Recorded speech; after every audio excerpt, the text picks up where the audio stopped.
Good morning, students. Welcome back again in the online classes of English Literature for class 12. First of all, happy Janmashtami to all of you. Now, we will just talk about our topic. Our topic is literature and figure of speech. तो इस topic में हम जैसे कि अब तक हम literature अपनी देख चुके थे और फिगर ऑफ स्पीच को यूज ले चुके थे।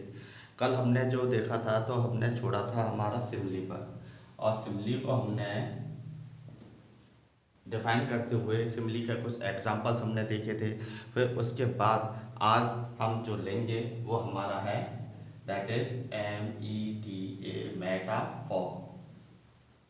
हमारा जो आज का है टॉपिक वो है हमारा मेटाफोर। अब देखिए मेटाफोर क्या होता है। जिस तरह से ये आपकी सिमली होती है SIMILE, जिस तरह से आपकी सिमली होती है इसी तरह से आपका क्या होता है मेटाफोर होता है।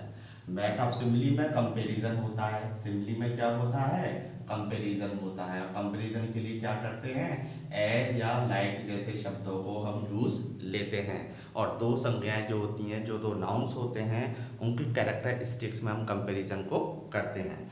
मेटाफर जो होता है उसमें भी कंपैरिजन होता है, लेकिन हम ये नहीं कहेंगे कि वो कंपैरिजन है। मेटाफर में क्या होता है resemblance, that is resemblance is applied, यानी कि जो गुण समान हैं उन गुणों को लागू किया जाता है। एक संज्ञा के गुण यदि दूसरी संज्ञा के कुछ समान हो तो उन गुणों को क्या करते हैं हम लागू करते हैं, तो that is called resemblance is applied. या फिर दूसरे शब्दों में कहें कि ट्रांसफर द क्वालिटी, दूसरे शब्दों में बोले transfer the quality of one object to another one. ठीक है, तो मेटाफर में क्या किया जाता है रिजेम्बलेंस जो है इज अप्लाइड, यानी कि जो गुण होते हैं समान गुण होते हैं उनको अप्लाई किया जाता है। या दूसरे शब्दों में हम बोले तो transfer the quality of one object to another object, यानी एक ऑब्जेक्ट से दूसरे ऑब्जेक्ट की जो क्वालिटी है उसको हम क्या करते हैं, उस क्वालिटी को हम ट्रांसफ़र करते हैं। एक नाम की क्वालिटी को दूसरे नाम की क्वालिटी से हम ट्रांसफ़र करते हैं। ट्रांसफ़र करते समय एक चीज़ हमें यूज़ लेनी है वो है नो कंपैरिजन, यानी इसमें कंपैरिजन किसी भी तरह का हमें नज़र नहीं आता है। तो इस कारण से इसमें आपके लाइक और एज जैसे जो शब्द हैं उनका प्रयोग नहीं होता है। ठीक है, तो अब जैसे एक एग्जांपल लूँ, Ministers are the pillars of nation। ये मैंने एक एग्जांपल लिया, ministers are the pillar of nation. तो इस एग्जांपल में हम देखेंगे क्या देखेंगे, यहाँ दो नाउन है हमारे। फर्स्ट नाउन इज मिनिस्टर और दूसरा नाउन हमारा क्या है पिलर्स ऑफ नेशन। ठीक है, ये दो नाउन हो गए। अब पिलर्स का मतलब आपका क्या हो जाता है दैट इज स्तंभ, यानी कि एक आधार। हम बेसिक रूप में से ले सकते हैं एक आधार टाइप का, जैसे कि सपोज किसी प्रकार से कोई रूफ है, वो किस पर आपकी स्टैंड होती है, वो आपकी स्टैंड होती है पिलर्स के ऊपर। तो मिनिस्टर्स जो होते हैं वो पिलर्स हैं, काय का नेशन के पिलर्स हैं। तो अब जैसे पिलर्स की क्वालिटी जो है वो किस पर अप्लाइड हो रही है मिनिस्टर्स पर हो रही है। पिलर्स की जो क्वालिटी है वो ट्रांसफर कहाँ हो रही है मिनिस्टर्स पर हो रही हैं। तो इस प्रकार से मेटाफर में क्या होता है कोई कंपैरिजन नहीं होता। बिना किसी कंपैरिजन के किसी एक की क्वालिटी को हम दूसरे के ऊपर अप्लाई कर देते हैं। तो यहाँ हम लिखेंगे कि मेटाफर डेफिनेशन है metaphor is a figure of speech। तो सबसे पहले मेटाफर क्या है हमारी, जैसे सिमली हमारी फिगर ऑफ स्पीच थी, इसी प्रकार से मेटाफर जो है वो हमारी एक फिगर ऑफ स्पीच है। In which the quality of an object, यानी किसी एक ऑब्जेक्ट की जो क्वालिटी होती है इज ट्रांसफर, उसे हम क्या कर देते हैं ट्रांसफर कर देते हैं टू अनदर ऑब्जेक्ट, वो भी दूसरे ऑब्जेक्ट से। ठीक है। एक ऑब्जेक्ट की क्वालिटी को अप्लाई किया जाता है, उस ऑब्जेक्ट की क्वालिटी को ट्रांसफर किया जाता है किसी दूसरे ऑब्जेक्ट पर विदाउट विदाउट कंपैरिजन, यानी कि बिना किसी कंपैरिजन के। तो ये आपके मेटाफर हुए। मेटाफर एक फिर से मैं रिपीट के दे रहा हूँ कि मेटाफर जो है वो आपकी एक फिगर ऑफ स्पीच होती हैं, जिसमें कि क्वालिटी जो होती है एक ऑब्जेक्ट की, उस ऑब्जेक्ट की क्वालिटी को ट्रांसफ़र कर देते हैं हम किसी दूसरे ऑब्जेक्ट के क्वालिटी, किसी दूसरे ऑब्जेक्ट के ऊपर, और इसमें किसी भी प्रकार से कोई कंपैरिजन यूज़ नहीं होता। कंपैरिजन यूज़ ना होने के कारण से यहाँ आपके लाइक और एज जैसे शब्दों का प्रयोग नहीं किया जाता है। तो यहाँ अब आप चाहें तो मैं एक और एग्जांपल ले सकता हूँ। जैसे मैंने लिया माय मदर इज अ रोज। तो जैसे रोज है, अब रोज़ की जो कैरेक्टरिस्टिक्स है, जैसे कि काफ़ी अच्छी फ्रेगरेंस देता है, रोज़ जो है देखने में काफ़ी गुड ब्यूटीफुल होता है। तो रोज़ की जो कैरेक्टरिस्टिक्स है उसको हमने कहाँ अप्लाई कर दिया, मदर के ऊपर। तो इस तरह से यहाँ जो रोज़ यूज़ हो रहा है वो कौन सी फॉर्म में हमारी यूज़ हो रहा है, मेटाफर की फॉर्म में यूज़ हो रहा है। अब इस एग्जाम्पल को मैं यदि यूँ लूँ कि माई मदर इज लाइक आ रोज़, तो यहाँ गौर करने वाली बात है कि दो जो हमारे नाम हैं आरोज और माई मदर, इन दोनों के बीच में हम कंपैरिजन कर रहे हैं। उनकी कैरेक्टरिस्टिक्स को लेकर के, उनके गुणों को लेकर के हम क्या कर रहे हैं, कंपैरिजन कर रहे हैं। तो यहाँ आपका ये आपका मेटाफर नहीं होगा, क्योंकि यहाँ आपका यूज़ हो गया है क्या, लाइक जैसा शब्द जो है वो यूज़ हो गया। लाइक के आने के कारण से, आपका लाइक के आने के कारण से जो रोज है और माई मदर है, इन दो नाउन के बीच में कंपैरिजन होगा, जिस कारण say that is called simile, ना कि मेटाफर। और लाइक को हटा दो फिर क्या हो जाएगा, मेटाफर। ठीक है, तो ये दोनों में डिफरेंसेस था। तो सिमिली के अंदर तो दो नाउन की जो कैरेक्टरिस्टिक्स होती हैं उनमें हम क्या करते हैं, दो नाउन की कैरेक्टरिस्टिक्स के बीच में हम सिमिली के अंदर कंपैरिजन करते हैं। जबकि मेटाफर जो होता है उसमें हम एक नाउन की कैरेक्टरिस्टिक्स को अप्लाई करते हैं किसी दूसरे नाउन के ऊपर।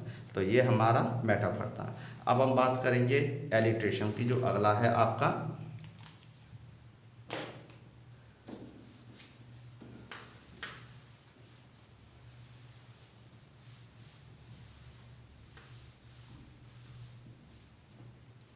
अब हम बात करेंगे ALLITERATION, एलिट्रेशन। एलिट्रेशन जनरली जो होता है वो आपका क्या कहलाता है, हिंदी में एलिट्रेशन कहलाता है अनुप्रास अलंकार। और इसमें क्या है, इसमें होता है सबसे पहले देखिए क्या, रिपीटिशन। रिपीटिशन का मतलब जैसे आप सभी समझते हैं कि रिपीटिशन क्या होता है आपका, रिपीटिशन का मतलब होता है आपकी पुनरावृत्ति। तो एलिट्रेशन क्या होता है, इसमें रिपीटिशन होता है। अब रिपीटिशन का होगा, of same letter, of same letter, यानी जो समान अक्षर होते हैं उनका जनरली क्या होता है, रिपीटेशन होता है। और यदि समान अक्षर नहीं होंगे तो फिर काय का रिपीटेशन होगा, और सिलेबल, या फिर जो मात्राएं होती हैं उन मात्राओं का क्या हो जाता है, रिपीटेशन हो जाता है। और साथ में इस मेटाफर के अंतर्गत जो ये सेम लेटर और इस एलिट्रेशन के अंतर्गत जो सेम लेटर और सिलेबल के रिपीटेशन की हम बात कर रहे हैं, ये रिपीट किस तरह से होते हैं, ये होते हैं at the beginning of two or more words. तो ये जो रिपीटेशन होता है, ये दो या दो से अधिक शब्द होते हैं, उनकी शुरुआत में आने वाले जो कंसोनेंट हैं या फिर आपके जो सिलेबल्स हैं उनमें रिपीटेशन होता है। जैसे कि यहाँ देखें, एक एग्जांपल मैं देता हूँ, the snake slept under a spray. Spray का पता यहाँ पानी की बौछार के रूप में, मैंने धारा के रूप में ले लिया है। स्लेप्ट स्लीप की सेकंड फॉर्म है, और स्नेक तो आप सभी जानते हैं। तो यहाँ रिपीटेशन देखिए काय का हो रहा है, एस साउंड और एस साउंड का। ठीक है। तो दो से अधिक शब्द हैं, इनमें आपका जो रिपीटेशन है वो एस साउंड का हो रहा है। जैसे कि मैं एक और एग्जांपल यहाँ लेना चाहूँगा आप लोगों के लिए, वो है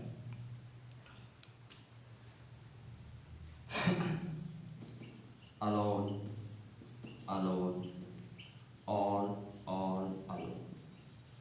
ये मैंने एक पोइट्री लाइन दी। अब देखिए यहाँ जो साउंड है ए, बिगनिंग की बात कर रहे हैं, बीच की बात नहीं कर रहे हैं, ठीक है, ध्यान रखना।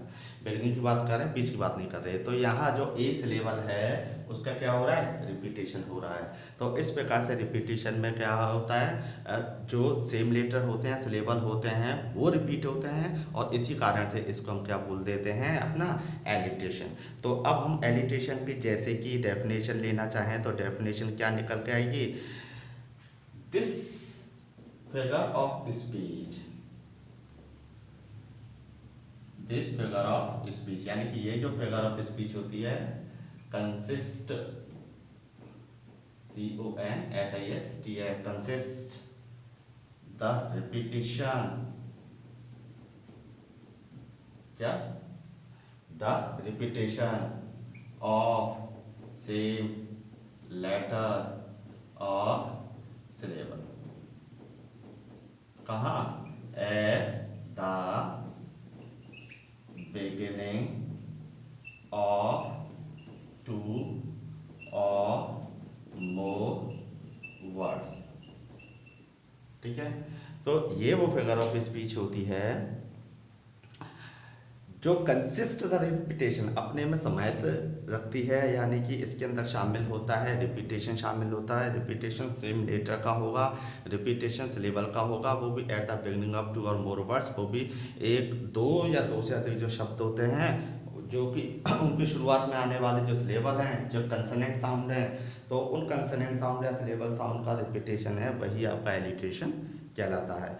तो ये हमने अभी बात की एलिटेशन की। अब हम बात करेंगे यहाँ आपके लिए पर्सोनिफिकेशन की। पर्सोनिफिकेशन नेक्स्ट है हमारा।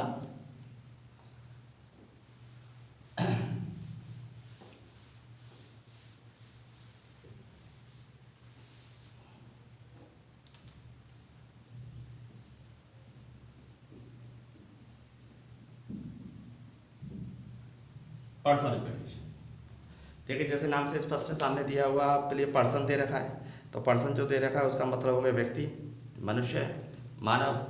तो ये पर्सोनिफिकेशन जो है ये आपका हिंदी में कहलाता है मानवीयकरण। इसमें मानवीयकरण में हम क्या करते हैं पर्सोनिफिकेशन में, कि इसमें किसी एक एब्स्ट्रैक्ट या इनएनिमेट ऑब्जेक्ट होता है, उस इनएनिमेट और एब्स्ट्रैक्ट जो ऑब्जेक्ट है, जो नाउन है, उसको इस तरह से शो करते हैं कि मानो वह एक सजीव संज्ञा के रूप में हो, एक एनिमेट नाउन के रूप में हो।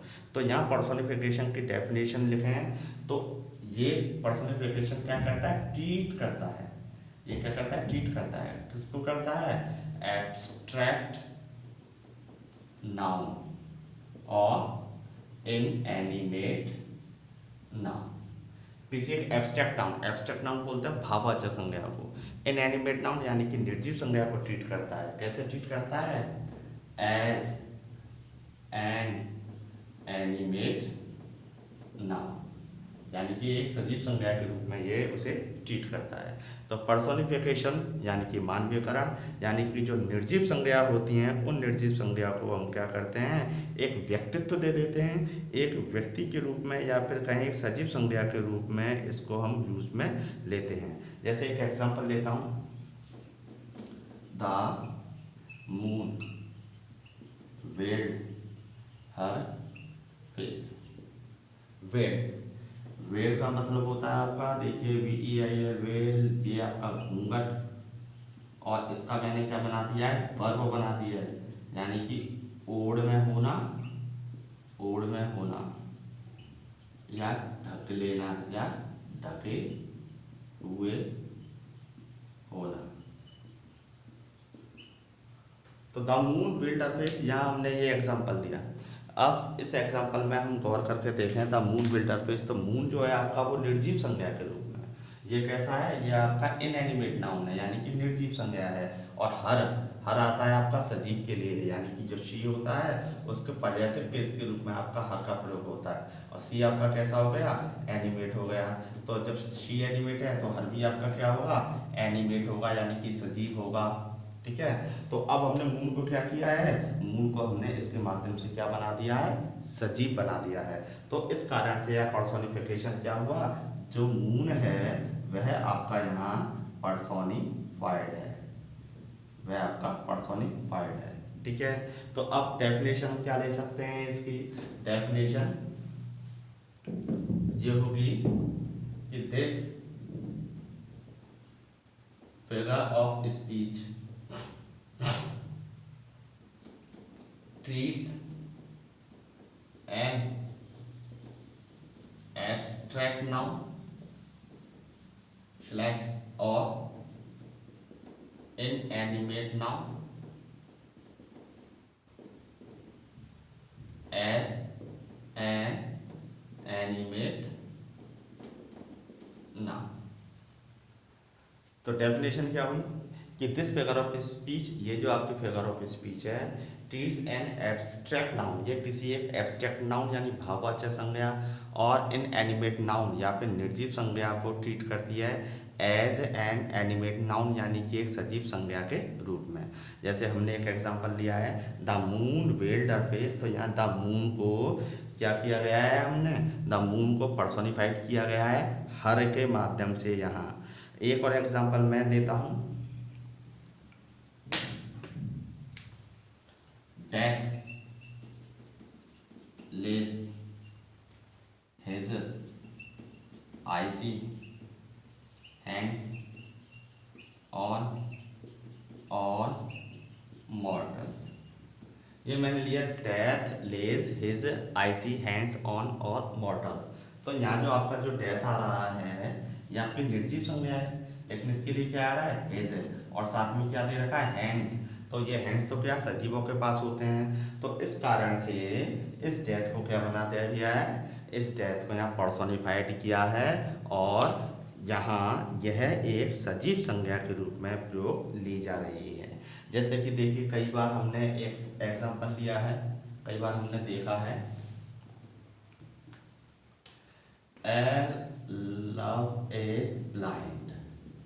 अब देखिए यहाँ देखिए ये प्रेम की बातें हो रही हैं, यहाँ ब्लाइंड दे रखा है। ब्लाइंड क्या है अपना, ये सजीव संज्ञाओं के लिए प्रयोग होता है, किसके लिए, सजीव संज्ञाओं के लिए प्रयोग होता है। ठीक है, तो यहाँ जो ये लव है इसको क्या किया है, ब्लाइंडनेस को शो करने के कारण से ये एक निर्जीव संज्ञा थी जिसको कि हमने सजीव बना दिया है।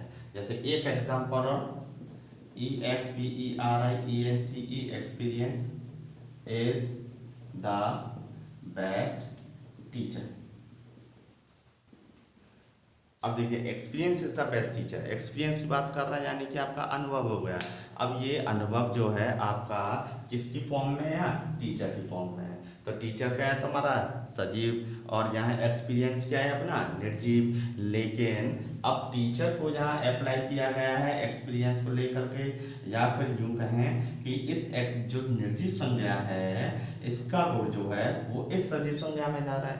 तो पहली चीज तो ये मेटाफर के रूप में काम करेगा एक्सपीरियंस यहाँ, ठीक है, टीचर के लिए। और दूसरा मेटाफर की बात ना करें तो एक्सपीरियंस आपका क्या हो गया, यहाँ पर्सोनिफिकेशन हो गया, क्योंकि इसको किसकी फॉर्म में दर्शाया गया, द टीचर के रूप में इसको दर्शा दिया गया है, दिखाया गया है। तो यहाँ ये जो निर्जीव संज्ञा थी ये भी अब सजीव संज्ञा की फॉर्म में काम करते हुए है, इसलिए आपका क्या हो जाएगा, ये भी आपके पर्सोनिफिकेशन के रूप में आ जाएगा।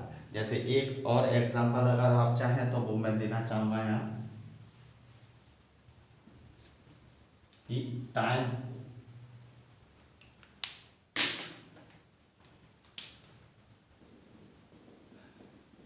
And tide waits for none.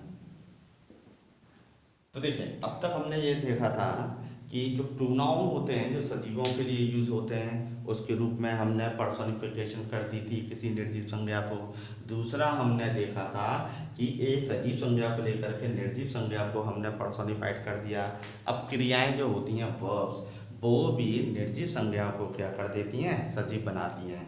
जैसे देखिए यहाँ दे रखा है वेट, वेट यानी इंतजार करना, इंतजार करना तो इंसान का काम होता है, सजीव संज्ञा का काम होता है।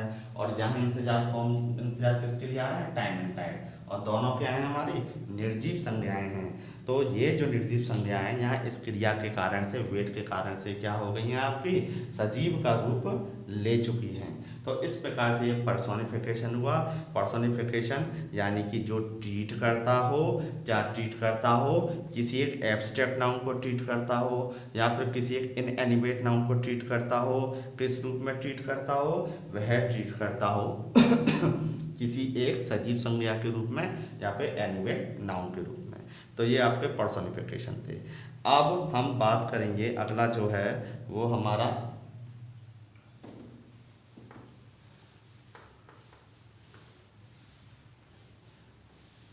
देखिए स्टूडेंट्स कि कई शब्द ऐसे होते हैं जब हम पोइट्री पढ़ते हैं या फिर किसी ऐसे को पढ़ते हैं या ड्रामा पढ़ते हैं, प्ले पढ़ते हैं, नोवेल पढ़ते हैं, तो कई सारे शब्द ऐसे होते हैं जिनके माध्यम से, जिन शब्दों के माध्यम से हमें उनके नाउन का आइडेंटिफाई हो जाता है। वो शब्द जैसे कि वो शब्द ऐसे होते हैं जो कि खाली साउंड के रूप में होते हैं। जैसे आपका हिस्स, तो हम HISS लिखा हुआ है, हम समझ HISS लिखा हुआ है, HISS हिस्स, PUZ बस लिखा हुआ है, थंडर लिखा हुआ है कहीं, थंडर। तो हम इन सारे शब्दों से समझ जाते हैं। थंडर गड़गड़ाहट, बिजली की गड़गड़ाहट होगी तो हम इससे समझ जाएंगे कि हाँ कहीं बिजली के चमकने के बारे में बताया जा रहा है। बस इसके बारे में हम समझ जाएंगे कि मच्छर या मक्खी है कोई जो कि भिनभिनाते हुए है। इस साउंड से हम समझ जाते हैं कि क्या है, कहीं ना कहीं कोई स्नेक है। Rattle, RATTLE, rattle, RATTLE, rattle, rattle यानी खड़खड़ाहट की आवाज़ होती है। और खड़खड़ाहट की आवाज़, रैटल साउंड जो है वो डिनोट करता है किसको, माइस को या माउस को, ये डिनोट करता है। तो इस प्रकार के शब्द जो होते हैं वो इंग्लिश में हमारी फिगर ऑफ स्पीच होती है, वो होती है आपकी ओनो, ओनो मैटो। देख लीजिए स्पेलिंग, सुन लीजिए, ONO ओनो, MATO मोटो, फिर है पोइया, POEIA, ओनो मैटो पोइया, ओनोमेटो पोइया। तो ओनोमेटोपोइया जो है ये आपके फिगर ऑफ स्पीच होती है।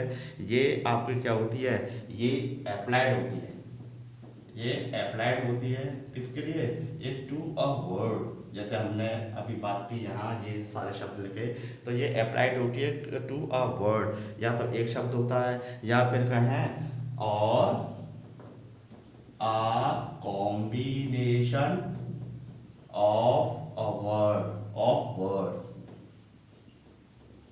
या तो एक शब्द होगा या कॉम्बिनेशन ऑफ वर्ड्स हो जाता है, यानी कि शब्दों का एक कॉम्बिनेशन, एक ग्रुप हो जाता है। तो ये जो टर्म है ये अप्लाइड होती है, किसी वर्ड को यूज़ लेती है या कॉम्बिनेशन ऑफ वर्ड्स को यूज़ लेती है। कैसे यूज़ लेती है, हु साउंड, मैं साउंड की बात कर रहा था, इनमें सब में साउंड है ये, ठीक है। हु साउंड, वो साउंड क्या करता है, रिसेंबल करता है। वो साउंड क्या करता है, यानी कि जो वर्ड है, वर्ड को जब हम बोलते हैं तो वो रिजेंबल करता है। जो साउंड हम जब बोलेंगे, उस वर्ड को बोलेंगे, तो वो साउंड क्या है, वो रिजेंबल करेगा, ठीक है। कैसे रिजेंबल करता है, resemble the sound it denotes, it denotes. अब देखिए जैसे ये है पहला, तो इसका साउंड क्या निकल के आएगा, इस। दूसरा इसका निकल के आएगा बज, इसका थंडर। तो अब आप कहोगे कि सर ये सब में ही ऐसी है, इनका तो प्रोनाउंसिएशन सबका ही ऐसे ही होगा, लेकिन यहाँ हम साउंड की बात कर रहे हैं। हिस्स एक साउंड है स्नेक का, बज ये साउंड है मक्खी या मच्छर वगैरह का, थंडर ये बिजली की गड़गड़ाहट का साउंड है। तो ये वर्ड जो है उसी साउंड को क्या करते हैं, उसी साउंड को जिस साउंड को डिनोट करते हैं उसी से रिजेंबल करते हुए शब्द हैं। देखो हिस्स साउंड है, ठीक है, हिस्स साउंड हो गया। अब इससे रिजेंबल करता हुआ वर्ड क्या हुआ, हिस्स।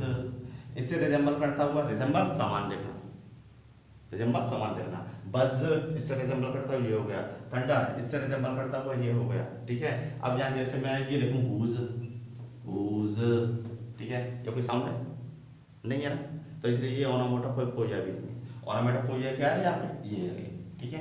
तो ये ओनोमेटोपोइया क्या हुआ, ये क्या करते हैं, अप्लाइड टू अ वर्ड, ये एक ऐसी figure of this figure of speech is applied to a word, ये एक वर्ड पर अप्लाइड होती है, या फिर वर्ड्स के जो कॉम्बिनेशन होते हैं उन पर अप्लाइड होती है। और ये वर्ड्स के जो कॉम्बिनेशन होते हैं या फिर जो वर्ड्स होते हैं उनका जो साउंड होता है वो साउंड रिजेंबल करता है कौन कैसे, उस साउंड से जिसको कि ये डिनोट करते हैं। तो यही इसकी डेफिनेशन हो गई।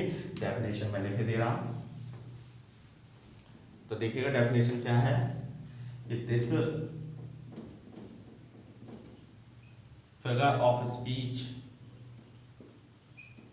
Is applied to a word or a combination of words whose sound resemble the sound it denotes।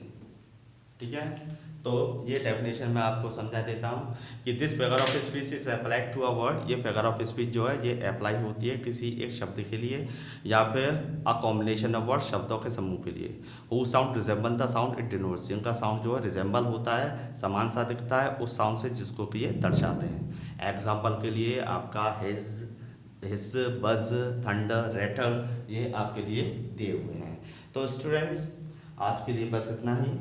I hope आप अच्छे से समझ गए होंगे। अगर if you are not able to understand what I has made you understand, then try to just ask whatever you want to ask me, any queries, any question you can ask any time or at the time which has just provided by a school। ये आज के लिए था, बाकी की figure of speech की बात हम नेक्स्ट वीडियो में करेंगे। तब तक आप देखते रहें, सीखते रहें और मेहनत करते रहें अच्छे से। बाय।